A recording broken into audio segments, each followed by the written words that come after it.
compatriotes, en ce climat morose dans lequel baigne la République démocratique du Congo, notre pays, je m'acquitte malgré tout du devoir de présenter mes vœux les meilleurs à ceux qui me suivent, mes électeurs, mes compatriotes, à ceux qui m'apprécient. Plusieurs compatriotes m'ont écrit depuis le début de cette année. Les uns pour critiquer mes choix, les autres pour me juger, les autres pour me qualifier de traître, les autres pour me menacer, les autres pour m'insulter. Mais de plus en plus, les 3 derniers mois, et avec mon grand étonnement, la plupart des messages que je reçois, ce sont des messages d'encouragement et d'adhésion. Et pourquoi j'ai ces messages? Mais c'est simple. Je peux même voir mon compte Twitter qui a 4000 abonnés de plus, même si ce n'est pas un grand compte. C'est simplement parce que, avec le temps, on nous a donné raison. Nous avions anticipé parce que nous connaissions l'homme.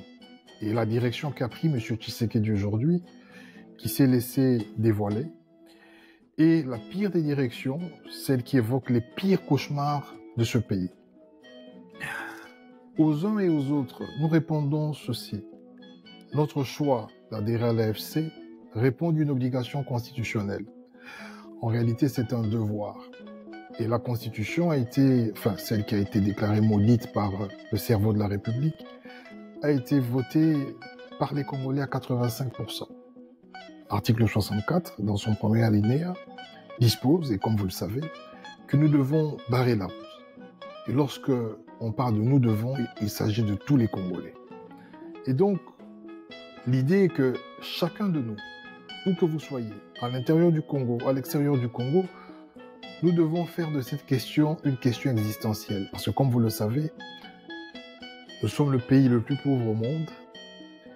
Et nonobstant les incantations de M. Tshisekedi, ses propres contradictions, ses promesses fallacieuses, tantôt c'est l'Allemagne d'Afrique, tantôt il a trouvé la clé pour nourrir les Congolais, tantôt les policiers auront leur véhicule, ils iront au travail en voiture, tantôt il va rencontrer les préoccupations de tous les Congolais. Nous le savons tous que M. Tshisekedi, non seulement il est incapable, mais il est aussi inconscient. Inconscient de l'espoir que ses promesses ont cessé de susciter. Aujourd'hui, lorsqu'il parle, il ne fait plaisir qu'à lui-même. Il ne se fait plaisir qu'à lui, et peut-être à sa famille biologique. Nos pensées vont aussi à l'endroit de tous ceux qui sont privés de liberté. Parce que dans cette dictature, comme vous le savez, beaucoup de nos compatriotes ont été contraints soit à l'exil, soit ont été arrêtés. Pour certains d'entre eux, ils ont eu la chance d'être relaxés, mais ils n'ont plus jamais pris la parole. Nos pensées vont à Mike Mukebai, à Jean-Marc Kabound, qui détient, si vous voulez, le record de la peine pour délit d'opinion, à Jakindala, à Jimmy Kitenge, à Gloria Senga, à Seth Kikouni, à Barnabé Bilingagno, à Jano Limpembe, J.C. Mousselva et dernièrement le compatriote Gadia Diadoleside, dont les opinions étaient érigées en crime d'État. Visiblement, depuis que M. Tshisekedi est président, l'offense au chef de l'État, la propagation des faux bruits, est devenue l'une des infractions les plus graves pendant que les Koulounds sont relaxés quelques heures après leurs dégâts pour la plupart, alors que les détourneurs en cravate peuvent vivre paisiblement. L'un des crimes les plus punis, l'un des crimes les plus répandus et les plus suivis par nos magistrats, c'est bien l'offense au chef de l'État et la propagation des faux bruits. Une pensée pieuse à toutes les personnes qui ont été humiliées, torturées comme je l'ai été. Nous vous adressons un message de solidarité en vous disant que l'année 2025, nous le pensons et nous le croyons, sera peut-être et certainement l'année de votre liberté, parce que vous le méritez.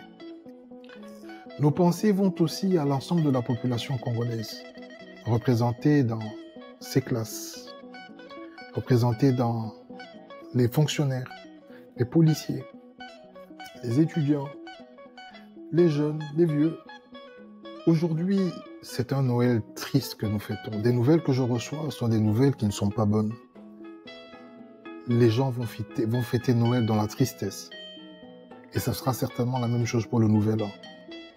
Parce que ce gouvernement, celui aujourd'hui constitué en majorité de couturiers, ceux qui prennent des mesures, et dernièrement, on a même vu l'apparition des photographes, ceux qui prennent des photos, n'a pas été en mesure, jusqu'à preuve du contraire, de répondre singulièrement, et même pas globalement, aux préoccupations de nos compatriotes. Demander à faire une gestion de comparaison, demander à des Congolais d'aller en Europe, chose qu'ils ne peuvent pas faire parce qu'ils n'en ont pas les moyens, peut-être qu'ils n'auront pas le visa, d'aller en Europe, au Japon, aux États-Unis pour aller constater qu'il y a des embouteillages et se taire. Et accepter la situation dans une ville où pour faire 5 km, et cela tous les jours, il faut faire 2 à 3 heures. C'est ce type de gestion, c'est ce type de propos auxquels nos concitoyens ont droit aujourd'hui. Il n'y a pas de solution, mais il n'y a que du discours. Une approche victimaire dans laquelle M. Kagame, le président du Rwanda, serait responsable de tout. D'abord, il est parrain de l'AFC, parce que lui, il a une super armée, une armée qui peut défier les 7 armées, je prends encore les FARDC, donc les 8 armées présentes en République démocratique du Congo, les 6 armées invitées, plus les FARDC, les Wazalendo, il est hyper puissant. Mais pas seulement, M. Kagame aussi est responsable du pillage de nos ressources au Katanga. Il est même responsable des embouteillages dans la ville de Kinshasa. D'ailleurs, le désordre qu'il y a à l'UDPS, il est l'instigateur. M. Kagame est responsable du fait que l'université au standard d'Harvard, qui devait être construite à Mbandaka, n'a pas encore commencé. Il est aussi responsable que depuis 10 ans, M. Tshisekedi n'est pas entamé ou fini Katende, parce qu'apparemment là, on parle des abeilles. Et je crois que Kagame doit être responsable de cela aussi, que la route Kalamba-Mouji n'a pas été faite, que le barrage Katende n'a pas été fait, que la solution au problème des Congolais, qu'il avait trouvé la clé, il a perdu la clé pour nourrir les Congolais, c'est ce qu'il a déclaré à Kinkole. Et donc M. Kagame lui a volé cette clé. Et donc voilà un peu ce gouvernement qui, dans une position victimaire, tend à justifier tous les déboires, toute la misère de la population congolaise par ce narratif. Nous nous sommes accommodés de l'incompétence de M. Tshisekedi. Nous avons même pardonné le fait qu'il n'a jamais aimé l'école. Mais aucunement, nous ne pourrions accepter qu'il réinstalle une dictature dans ce pays. Nous ne pourrions accepter qu'il, lui et sa famille, deviennent une oligarchie stalinienne qui marche sur les lois du pays, qui s'accommode, qui apprivoise les lois du pays, un monsieur qui marche sur la Constitution, un monsieur qui représente la loi, mais qui devient lui-même la loi, dont la seule volonté suffit pour désinterpréter la loi fondamentale, dont la seule volonté est traduite par des arrêts autant contradictoires, par des éminents professeurs comme le professeur Kalouba qui ne cesse de décevoir. Premièrement, il a pondu un arrêt qui a fait que nous sommes le seul pays au monde où vous avez une famille politique dans laquelle vous avez dans le même parti des personnes qui sont dans l'opposition au sein de l'hémicycle et l'autre dans la majorité. Pour la bonne et simple raison qu'il fallait transformer le dictat ou les désidérata du monarque, de l'oligarque, Tshisekedi, en loi. Et il fallait prendre un arrêt qui correspondait à cette volonté. Voilà ce qu'est devenu la République démocratique du Congo.